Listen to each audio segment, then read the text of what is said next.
Hey everyone, and welcome back for another deep dive. Yes, welcome back. Today we're going to be looking at Yuval Noah Harari's 21 Lessons for the 21st Century. Right. This book is really all about kind of giving us some advice for how to navigate the modern world. It is. Yeah, it's a fascinating book. Yeah, He really tackles some big questions he does. about where we're headed as a species and what are some of the challenges and opportunities that are Yeah. coming up on the horizon. Yeah, and I think one of the things that, I hear a lot from people today is this sense of being overwhelmed with Absolutely. the amount of change Yeah. and the pace of change. The pace of change is really, I think, one of the most Yeah. significant things that he addresses in the book. Yeah, and he talks a lot about this idea, that change is the only constant, It is. right? And that It is. in the past, we used to talk about having a stable career, Right. and this is kind of, That job for life. yeah, exactly, a job for life. Yeah, that's increasingly becoming a thing of the past. Yeah, and so, he really emphasizes this idea that adaptability is key. That's absolutely crucial Yeah, for anyone who wants to not just survive, right, but thrive in No. the 21st century. right, yeah, And so, we've seen this already in just the past few years. absolutely. Think about how many times you've had to Oh my gosh. learn new software, adjust to new systems, or even completely rethink the way that you work. Oh yeah. And it's only going to accelerate from here. It is, yeah. And I think about my friend Sarah. Okay. She was a graphic designer Okay. for years, and she was amazing at it. I mean, she was winning awards. Wow. She was at the top of her game. Right. And then AI came along, Uh-huh. and suddenly a lot of that basic design work that she was doing was being automated. Right. And so she had a choice to make. She could either kind of dig in her heels and say, this is how I've always done things, Yeah. or Yeah. she could adapt. And so what she did, which I think is so incredible, is she went back to school. She learned how to code, Wow. and now she designs user interfaces for websites. Oh, wow. So she went from Yeah. like print design to digital design. Total career 180. Wow. That's amazing. It is, and she's thriving, but it took guts, It did. Yeah. It took a willingness to kind of let go of what she knew Right. and embrace something new. Absolutely. And her story really illustrates, I think, what Harari is getting at. Yeah, It's not just about acquiring a specific skill set. right. It's about cultivating a mindset of adaptability, Yeah, being open to new challenges, yeah, and honestly, getting comfortable with uncertainty. yeah, because that's the one thing we can be sure of, is that things are going to change. Exactly. The Yeah. future is uncertain. Yeah, And so the more comfortable we can become with that uncertainty, yeah, the better equipped we'll be to navigate the challenges and opportunities that lie ahead. that's a great point. Okay, Yeah. so we need to be adaptable. We do. But how do we actually do that? Right. I mean, because change can be scary. It can be. It can be. It can be, and it's easy to feel overwhelmed, Overwhelmed. with all of the stuff that we're supposed to be learning and keeping up with. Absolutely. Yeah. Like, where do we even begin? Right. Well, I think that's where Harari's emphasis on Yeah. critical thinking Critical thinking. comes in. Okay. We're bombarded with information from every direction these days. Oh, yeah. News, social media, opinions galore. It's like drinking from a fire hose sometimes. It's information overload. It is. Yeah. And so being able to cut through that noise yeah. to evaluate sources and form your own informed opinions, Yeah. that's not just a nice to have anymore. Right. It's essential for navigating the 21st century.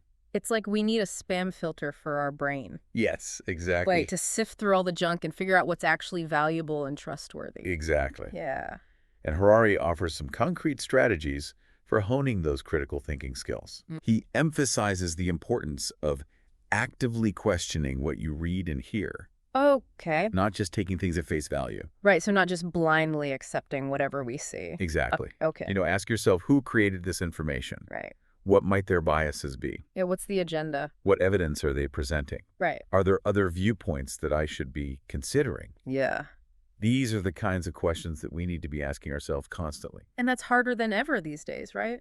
It is, and particularly with, Yeah. the way that algorithms are personalizing our news feeds and our search results. Yeah, it's like we're all living in these little echo chambers. Yes. Where we're only exposed to information that confirms our existing biases. Exactly. And that's precisely one of the dangers that he highlights, Uh-oh. is this potential for manipulation. Right. Because if we're not actively engaging in critical thinking, Yeah. we become more susceptible to propaganda, Oh, yeah. misinformation, and even algorithms that are designed to exploit our emotions and our preferences. Right. So it's not just about avoiding fake news. It's about That's just about it. being aware of how we're being influenced. Exactly. Yeah. Okay. So that is kind of terrifying. It is a little bit unsettling. Yeah, a little bit. So aside from, sharpening our critical thinking skills, Yeah. what else can we do to navigate this world? Right. Well, he doesn't just talk about the dangers. Okay. He also offers some solutions. Yeah, okay. And one of those is learning to prioritize and synthesize information. Okay. So it's not about just consuming more. No, Really? it's about understanding what truly matters, Okay. what's relevant to your goals and your values. Right. It's about connecting the dots Yeah. and building a coherent understanding of the world Yeah. instead of just getting swept away Yeah. by the latest trend or the latest headline. So it's about being discerning. Discerning. Yes. Right. Absolutely. Not just skeptical, but discerning about what we choose to focus on. Exactly. Choosing what to dive deeper into and what to just let go of, Yeah. because you can't possibly keep up with everything. Absolutely not. Right. Okay, so discernment is key. And then, And then this brings us to another really crucial skill that he emphasizes, okay, and this is self-awareness. self-awareness. And this gets really interesting, especially when we start to consider the rapid advances in technology, Okay. particularly AI, Okay. artificial intelligence. But so what does self-awareness have to do with AI? Well, imagine for a moment that AI becomes so advanced Okay. that it knows us better than we know ourselves. Okay. It can predict our every move, influence our choices, Ugh. even shape our desires Okay. before we even realize what's happening. That is where it gets a little bit creepy. It's a little unsettling, isn't it? It is, yeah. And I think it also raises this question of how do we Yes. stay in control Exactly. as technology gets more sophisticated? How do we ensure Yeah. that we're using technology as a tool and not the other way around? Right, because if we don't know what we want, Right? If we're not clear about our own values, yeah, our own motivations, our own desires, technology will decide for us. then technology will happily step in Mm. and fill that void. Yeah, And that could be a very dangerous thing. it can be. Yeah, Okay, so that's a sobering thought. it is. It is. So we've got adaptability, Yeah. critical thinking, Uh, self-awareness. yes. Those are kind of our three key tools. There are 3 essential skills for navigating the 21st century, Navigating the 21st century. Okay, according to Harari. according to Harari.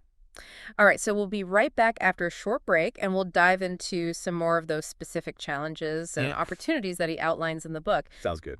Okay, so we've got these 3 essential skills that Harari highlights: Right. adaptability, critical thinking, and self-awareness. Yeah, those are the big ones. Those are the big ones. Sure. But how do we actually put these tools into practice? Yeah, that's the real challenge, right? It is. Because it's one thing to understand these concepts intellectually, Right. but it's another thing entirely to actually embody them, Yeah. to turn them into habits, into To practices. live them. Yeah. Yeah, that we can use to navigate the complexities of this century. Okay, so where do we even begin?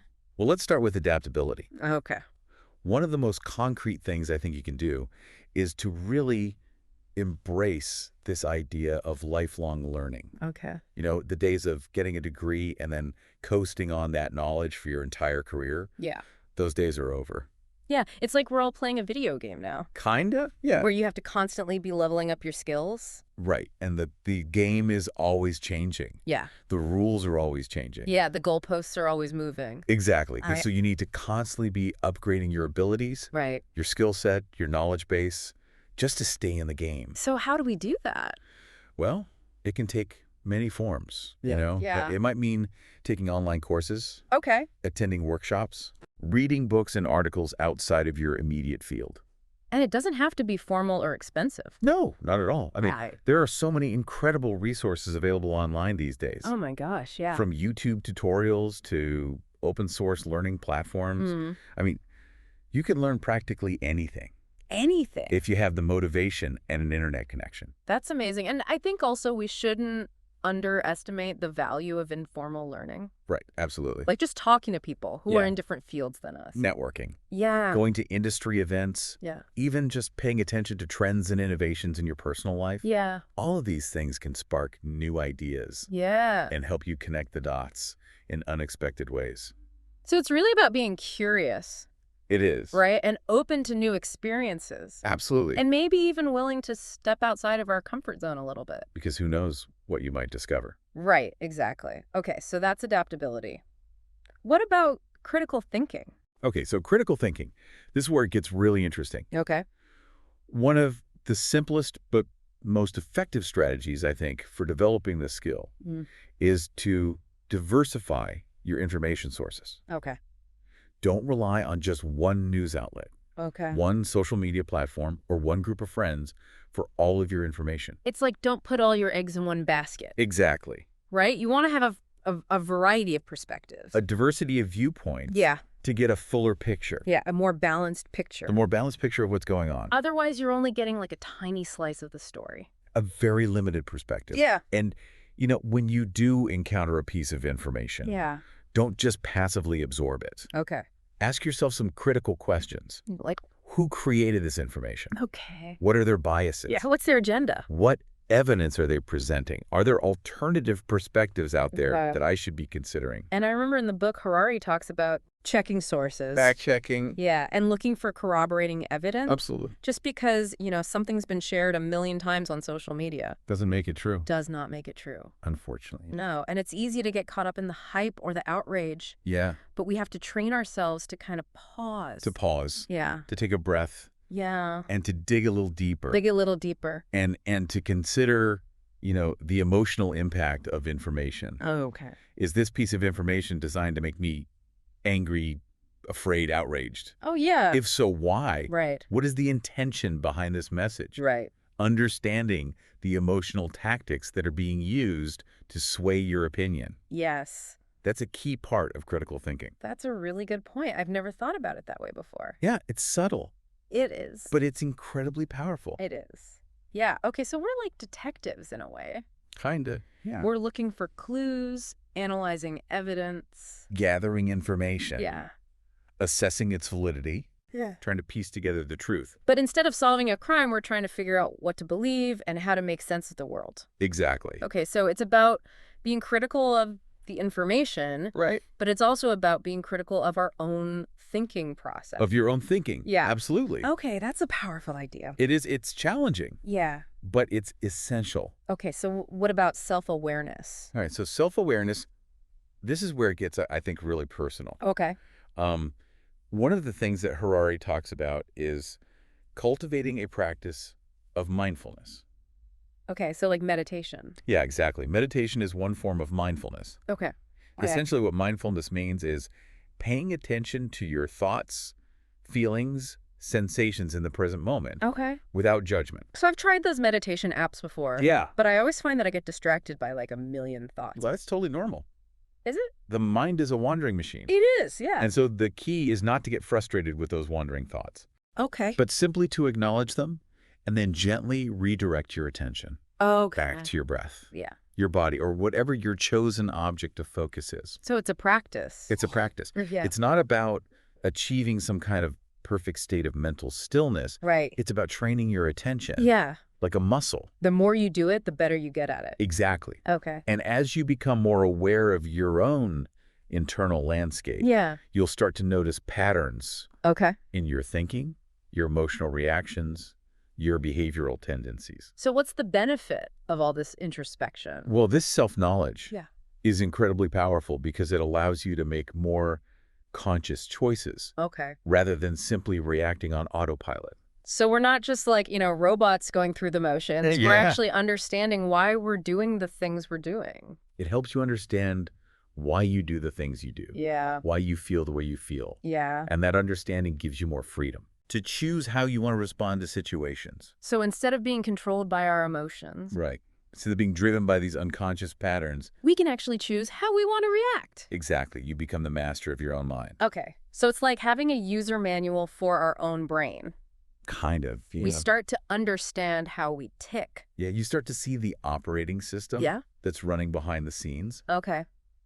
and that gives you more control over your own life and your own choices. Okay. And this is where it ties back into technology. Right. Because, As you develop greater self-awareness, you'll also become more attuned to the ways in which technology might be influencing you. Okay. You'll start to notice those subtle nudges, Okay. those personalized recommendations, Yeah. those algorithms that are designed to keep you scrolling or clicking or buying things you don't need. So it's like waking up from the Matrix? Kind of, yeah. Yeah. You start to see the code Yeah. behind the curtain. Yeah, and you realize like, oh my gosh, I'm being manipulated. Exactly. And once you see it, Yeah. you have a choice. Okay. You can choose whether or not to play along. Right. You can choose to engage with technology on your own terms, Yeah. rather than letting it dictate your behavior and your choices. Okay, so we're not helpless. No, you're not helpless. Okay, that's good. You have agency. That's empowering. It is. Okay, so we've got adaptability, critical thinking, self-awareness. Yes. Those are our three kind of core skills. The three pillars The three pillars, okay. of 21st century wisdom. But Harari's book doesn't stop there, No, it doesn't. right? He also kind of dives into these specific challenges and Yeah. opportunities Yes. that we're facing in the 21st century. Exactly. He gets into the nitty-gritty. He does. And one of the biggest ones that I think is on everyone's mind is the changing nature of work, Oh, absolutely. right? Because we hear about automation, AI, robotics. All the time. Yeah. It's a constant topic of conversation. And it's transforming industries. It is. It's leading to job displacement. People are having to learn new skills. Absolutely. And it just feels like everything's in flux. It's a very dynamic landscape. It is. And so what kinds of jobs are most at risk? Well, that's the million-dollar question, right? It is. That economists and futurists are grappling with. Yeah. Some experts predict that jobs that require creativity, critical thinking, complex problem solving, Okay. those will be less susceptible to automation. Okay, so the things that machines can't do, Right. at least not yet. Exactly. At Yeah. least not yet. Right. Others emphasize the importance of emotional intelligence, Okay. social skills, Yeah. the ability to work effectively in collaborative environments. So it's not just about like the hard skills. Right. It's about the soft skills. The soft skills? The human skills. The human skills, yeah. Exactly. Okay. Things that make us uniquely human. Right. And so this is where Harari's emphasis on adaptability and lifelong learning becomes even more relevant. It does, yeah. Right, because- Yeah. We need to be prepared to constantly upskill, reskill, even reinvent ourselves professionally Throughout our lives. throughout our lives. Yeah, it's almost like retirement might become obsolete, Maybe, yeah, right? Because we might be working and learning. in different capacities. Yeah. For much longer. Than previous generations. Right. It's exciting and a little bit daunting. It is. It is. Okay, so that's the change in nature of work. Yeah. What about these other big, things like AI and biotechnology? Right. Well, They're huge. they're game changers, Yeah. and they present a whole host of new challenges, No, buddy. particularly ethical challenges. Yeah. As AI becomes more sophisticated, Yeah. how do we ensure that it's used for good and not for harm? Right. How do we make sure it doesn't turn against us? Right. How do we prevent bias from creeping into algorithms that Yeah. are making decisions about things like hiring, lending, Mhm. or even criminal justice? Okay, those are huge questions. They're massive questions. Yeah. And we're only just beginning to grapple with them. Right, because it feels like we're just scratching the surface of what AI is capable of. We're in the very early stages Yeah. of this technological revolution. Okay, so what about biotechnology? All right, so biotechnology, this is another... Whole other can of worms. It is. It's a whole other frontier. Yeah. As gene editing technologies become more advanced, Yeah. we're going to have to deal with questions about designer babies, Okay. genetic enhancements, and even the very definition of what it means to be human. It's like a science fiction novel, It is. but it's becoming our reality. It's becoming our reality. And so it's like, what are the limits? Right. Where do we draw the line? Yeah, and who gets to decide? Who gets to decide? That's a big question. It's a huge question. And that's why I think it's so important to have these conversations now. Yeah. Before these technologies become so pervasive that we lose control over how they're used. We need to be thinking critically about the potential consequences, both positive and negative, Yeah. and making sure that we're steering these technological advancements in a direction that benefits humanity as a whole. Okay, so we've got adaptability, critical thinking, self-awareness, Yes. the changing nature of work, Oh. the ethical dilemmas of AI and biotechnology. Right. Is there anything else we should be considering? Well, one of the recurring themes in Harari's work Yeah. is this idea of global cooperation. Global cooperation. He argues that many of the challenges that we face, Okay. from climate change to pandemics to technological disruption, Yeah, these are big problems. these are global problems. Yeah. And he argues that they can only be addressed effectively through collective action. So it's not enough for us to just, focus on our own little corner of the world. Right. We can't just isolate ourselves Yeah.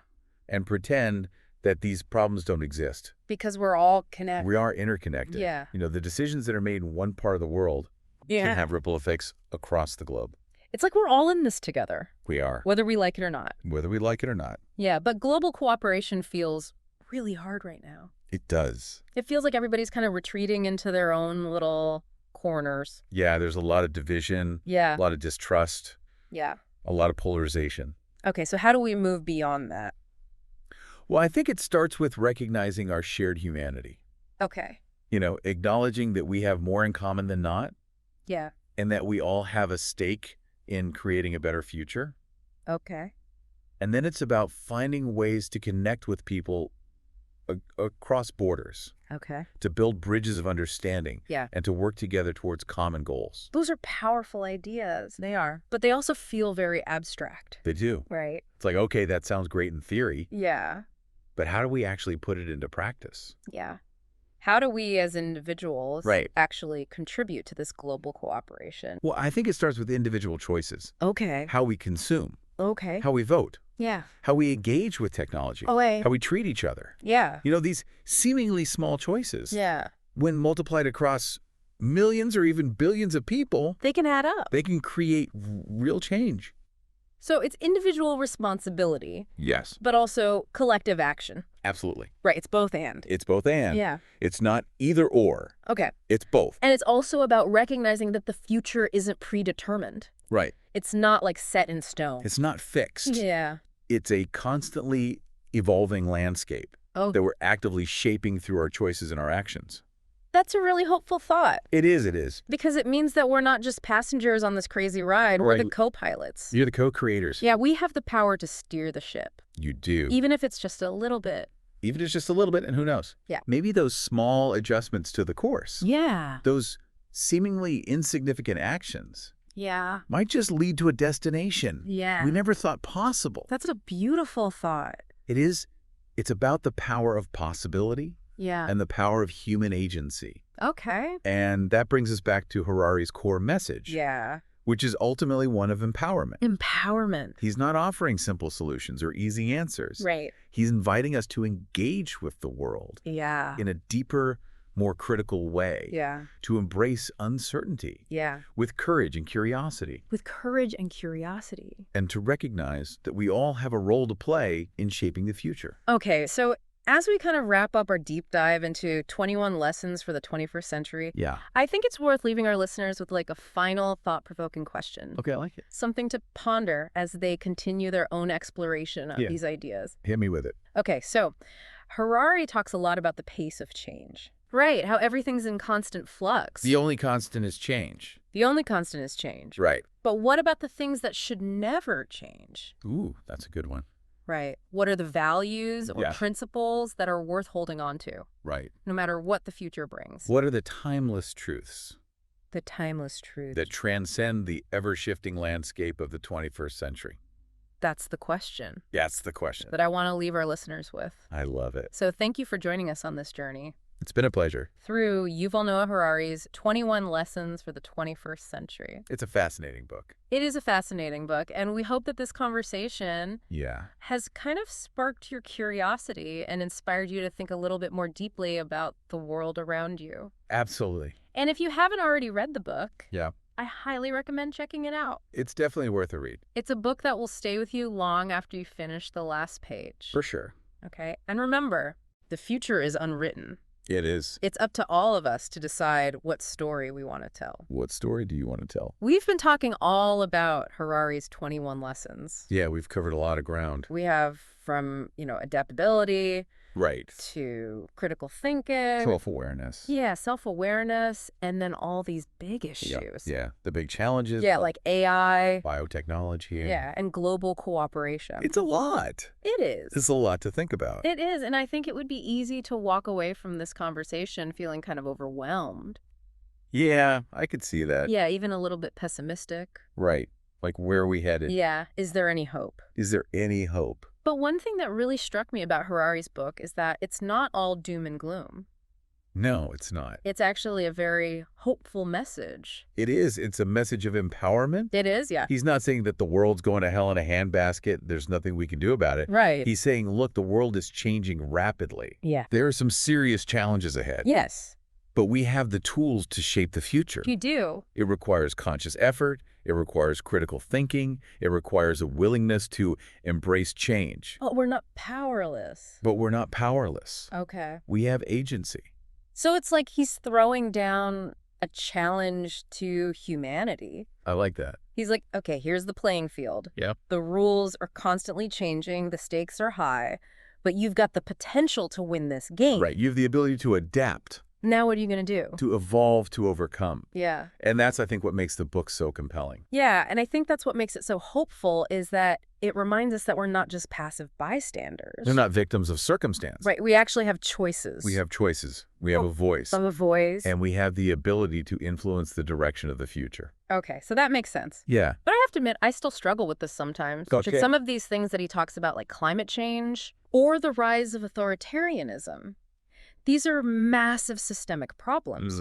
So how can we as individuals, even if we're doing all the right things, Right. how can we actually make a difference? Yeah, that's the question that haunts all of us, I think. It does. Right? How can we as individuals Yeah. make a dent in these massive, seemingly intractable problems? It feels like trying to change the course of a giant ship. Right. With a tiny little rudder. With a tiny rudder. Yeah. It feels insignificant. It does. But here's the thing. Okay. As Harari points out, even small actions can have a ripple effect. Okay. It starts with individual choices. Okay. How we consume, Yeah. how we vote, how Yeah. we engage with technology, how we treat each other, Yeah. how we use our voices to speak up about the things that matter to us. So those choices, they matter. They matter. Okay. They absolutely matter. And when multiplied across millions or even billions of people, Yeah. they can create real change. So it's not just about individual responsibility. Right. It's also about collective action.